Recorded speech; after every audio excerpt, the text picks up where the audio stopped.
اب آج پہلی دفعہ یہ شروع ہو رہا ہے. اللہ اللہ.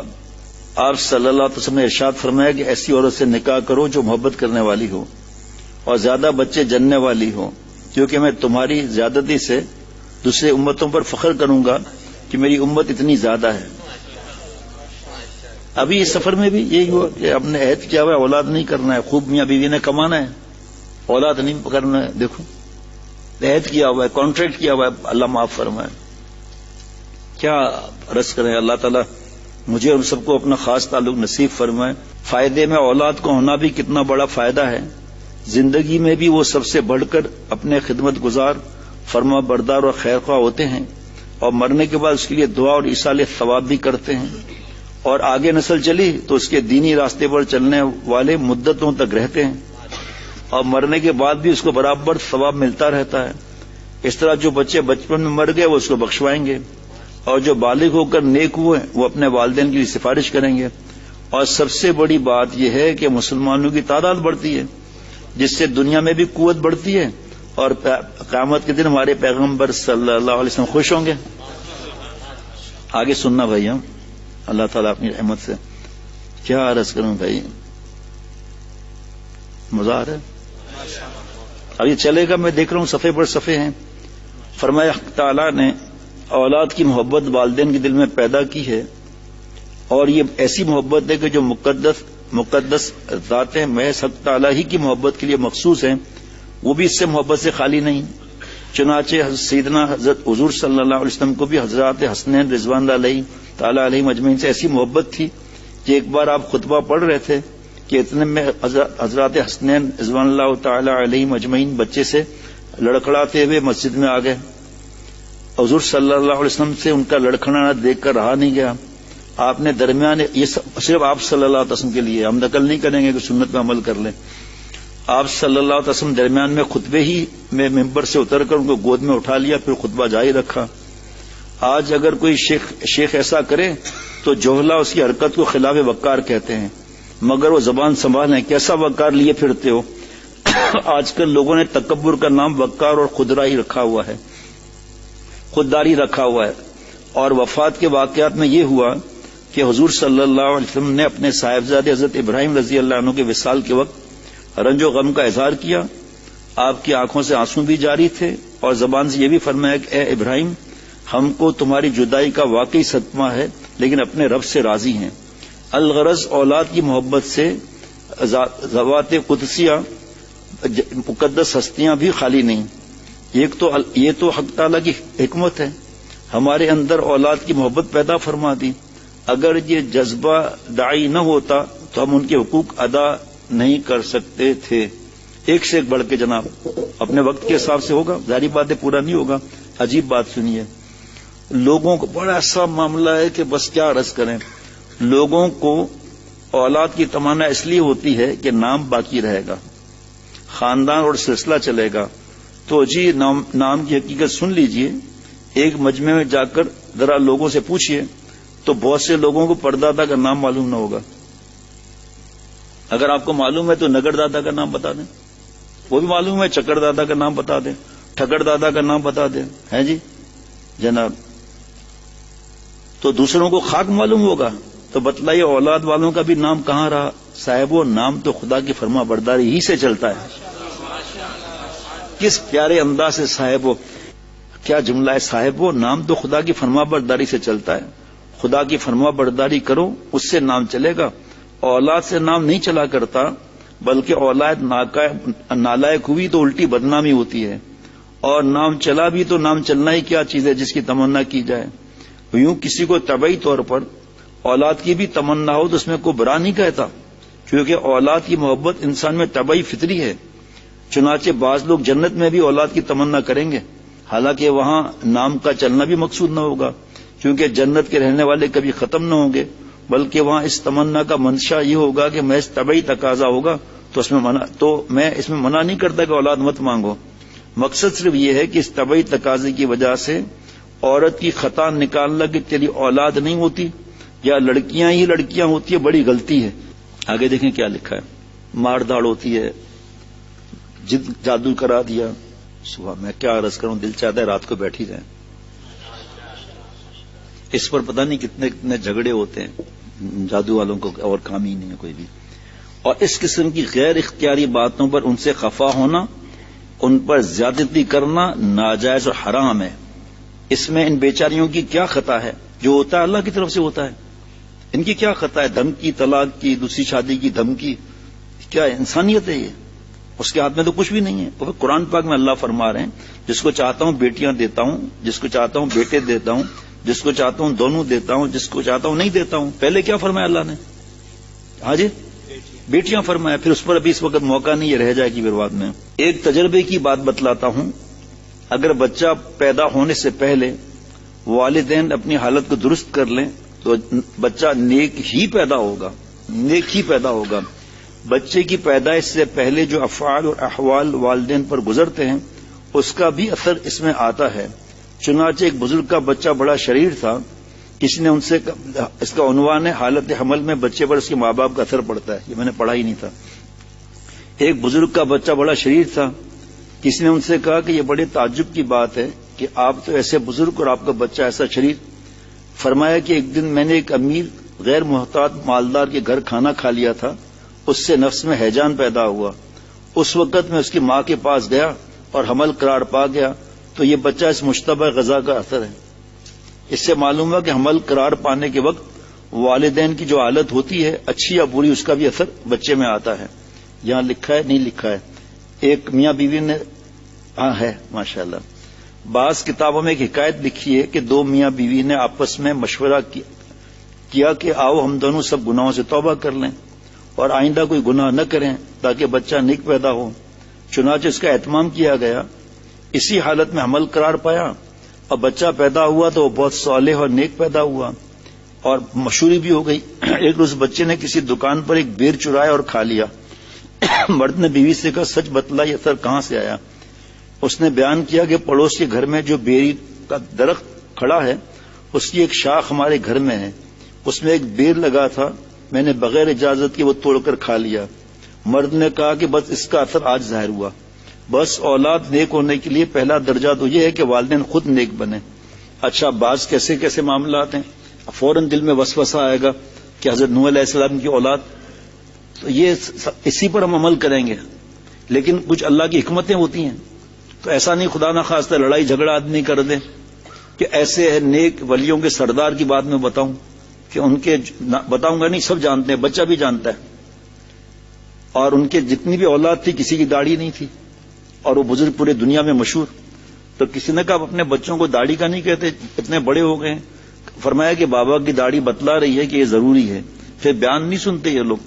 اور ایسی شفقت رکھی کہ اپنے بچوں کو بلاتے تھے، اپنے ہاتھ سے کھلاتے تھے. بیٹوں کو جوان سے بھی اوپر ہو گئے تو کبھی کوئی کہتا میں نہیں آؤں گا تو خود جا کر لے آتے، میں آپ کے بغیر کھانا نہیں کھاؤں گا. وہ اللہ کے پاس چلے گئے. میں نے اپنی آنکھوں سے ان بزرگ کے جو بھی بیٹے تھے سب کی سفید شرعی داڑھی دیکھی میں نے. تو اب کوئی شک کرے ان پر تو ایسا نہ کرے. حضرت تھانوی رحمۃ اللہ ولیوں کے سردار تھے. 2 شادیاں کی حضرت نے، اولاد نہیں ہوئی. اولاد نہیں ہوئی. کسی نے کہا آپ نے 2 شادیوں کا راستہ کھول دیا. فرمایا نہیں، میں نے بند کیا ہے. اللہ تعالیٰ نے 4 کی اجازت نہیں دی ہے، شرط رکھی ہے، حکم نہیں دیا 4 کا. پھر تفصیل کا موقع نہیں کیونکہ بچے کا ایک ملفوظ بھی آگے آ جائے شاید میرے دل میں اتر جائے. اس کی تفصیل آگے ہے، ترازو رکھی ہوئی ہے. ایک ہی بات بتا دیتا ہوں. 2 تربوز ہے 5-5 کلو کے، 2 ٹکڑے کیے، ایک کو ایک دوسری کو، دوسرے کے 2 ٹکڑے کیے، ایک اس کو ایک اس کو. یہ کیوں؟ فرمایا اگر ایک ہی پاس پورا میٹھا چلا گیا پھر آؤ ایسی برابری کر کے دکھاؤ. پھر دیکھیں مانے تو میں بھی مانوں. بعض اہل علم نے لکھا ہے کہ پیدا ہونے والے بچے کے کان میں جو اذان کہی جاتی ہے اس میں ایک نقطہ ہے.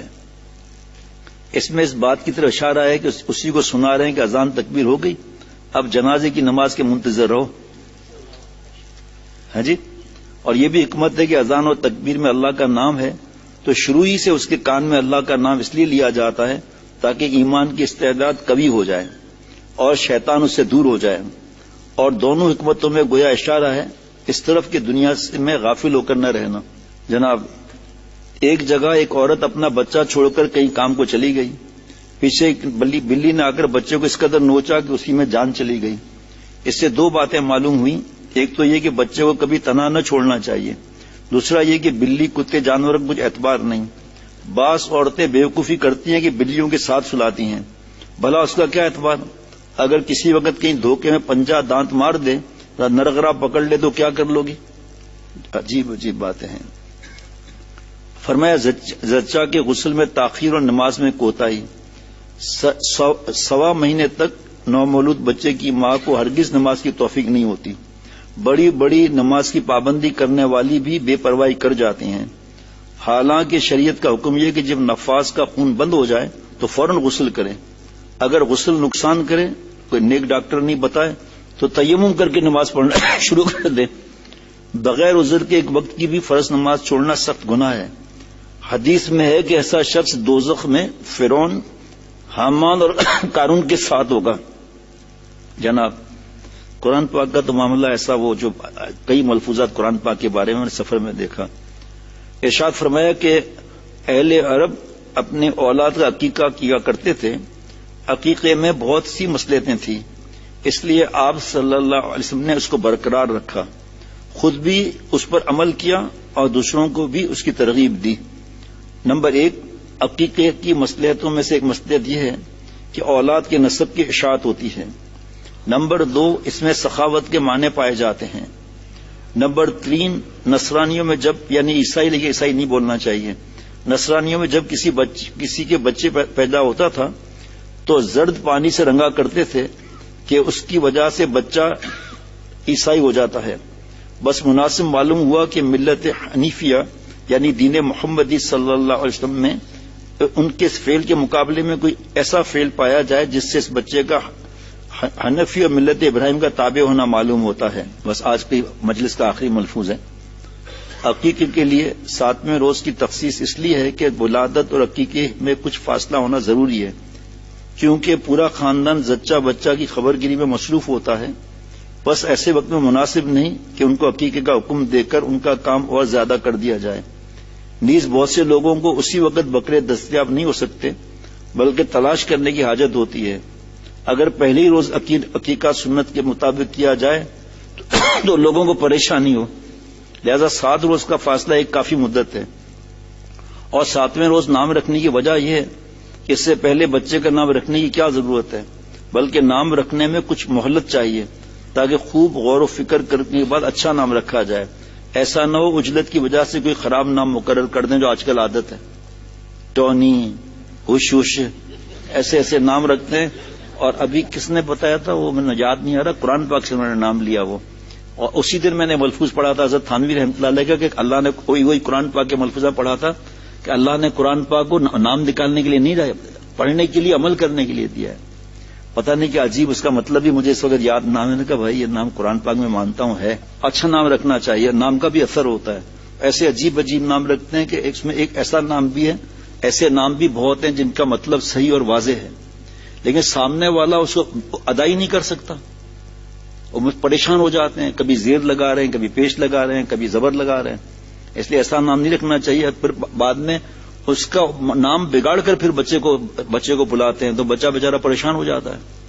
جناب آخری بات آج کی مجلس کی، عقیقے میں لڑکے میں 2 بکرے اور لڑکی میں 1 بکرا ہونے کی حکمت، جو میں نے عرض کیا کہ بتانا تھا. حضرت صلی اللہ علیہ وسلم ارشاد فرماتے کہ لڑکے کی طرف سے 2 بکریاں اور لڑکی کی طرف سے 1 بکری عقیقے میں دینی چاہیے. بکرا جو بھی، اس کا سبب یہ ہے کہ لوگوں کے نزدیک لڑکیوں کے بنسبت لڑکوں کا نفع زیادہ ہے، لہذا لڑکے کے لیے 2 بکریوں کا ذبح کرنا زیادتی اور اس کی عظمت کے مناسب ہے. حضرت ابن قیم جوزی رحمۃ اللہ علیہ لکھتے ہیں کہ لڑکے کے لیے 2 سے اور لڑکی کے لیے 1 بکری عقیقہ کرنے کی وجہ یہ ہے کہ لڑکے کو لڑکی پر فضیلت ہے. وہ فضیلت نہیں کہ لازمی جنت میں جائے گا، بس اللہ نے جو رکھا ہے شریعت نے جناب. اور جب لڑکے کے وجود سے والد پر نعمت کا کمال اور خوشی زیادہ ہوتی ہے تو اس پر مزید شکر واجب ہے، کیونکہ جب نعمت زیادہ ملتی ہے تو زیادہ شکر کرنا لازم ہے. اب دیکھیے جو میں تلاش کر رہا تھا، لڑکے کے لیے 2 اور لڑکی کے لیے 1، اور اگر بڑے جانور میں حصہ ہے تو لڑکے کے لیے 2 حصے، لڑکی کے لیے 1 حصہ لے. مسائل مفتی صاحب بتاتے ہیں. اگر کسی کو زیادہ ہو تو توفیق نہیں، یعنی مالی وسعت نہیں، یہ میں بتانا چاہتا تھا. اس لیے اس نے لڑکے کی طرف سے 1 ہی بکری ذبح کی، 2 بھی جائز ہے. ٹھیک، اور بالکل ہی نہیں تھوڑا انتظار کر لیا تو وہی منع نہیں. لڑکوں کو چھیڑنے کے متعلق میں نے یہ سمجھا ہے کہ کبھی تو ان کو واقعی اس چھیڑ چھاڑ سے قلبی تکلیف ہوتی ہے، تو ایسا چھیڑنا تو جائز نہیں، خواہ ماں باپ بھی کیوں نہ چھیڑیں، اور کبھی تکلیف نہیں ہوتی، وہ ناز سے تکلیف ظاہر کرتے ہیں، اس میں گنجائش ہے۔ حضرت تھانوی رحمۃ اللہ بچوں سے مزاح فرماتے تھے اور چھیڑتے تھے ان کو، تو بچے کہتے تھے یا اللہ دادا ابا مر جائیں۔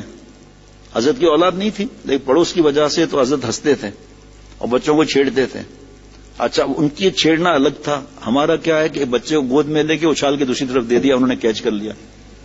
بشری سے میں لکھا ہوا ہے، یا اوپر اس پہ کیا کہتے ہیں الماری پر کھڑا کر دیا، چھلانگ لگاؤ، لا دے چھلانگ، آپ ہیں جی، وہ چھلانگ لگایا، اس کو خارش بھی ہو، جیسے ہی جھکا بچہ نیچے گر گیا۔ تو یہ بھی سخت منع ہے۔ یہ چیز کو سمجھنا چاہیے بھائی، ایک دوسرے کو کیچ کر رہے ہیں، فٹ بال ہے کیا یہ؟ بچہ خدا نہ خواستہ ہاتھ سے گر جائے تو کہا نہیں ہمارے سے نہیں گرے گا، کبھی گھما رہے ہیں کبھی کیا کر رہے ہیں۔ اللہ تعالیٰ عافیت والی حیات نصیب فرمائے۔ بڑے عجیب نصیحت ہے انشاءاللہ تعالیٰ۔ بعد میں لکھا ہے بچوں کی پرورش سے متعلق ایک تجربے کار کا قول، اور بچوں کے سامنے الگ یہ مضمون ہے، بچوں کے سامنے کبھی کوئی نامناسب حرکت نہ کریں۔ اس میں کیا، بس اتنا بتا دیتا ہوں، یہ اشعار لکھا ہے نہیں لکھا مجھے نہیں پتا، حضرت تھانوی رحمۃ اللہ علیہ نے فرمایا کہ بچوں کی آنکھ میں اللہ نے کیمرے لگائے ہوئے ہیں، جو اللہ تعالیٰ نے میاں بیوی کے خاص اوقات ہیں، خدا را بچے کے سامنے نہیں کرنا، اس کا انتظام سیکھو۔ پھر بچے بچپن سے بے حیا بن جاتے ہیں، وہ چیزیں وہ آنکھوں میں گھس جاتی ہیں، ان کے حیا ختم ہو جاتی ہے۔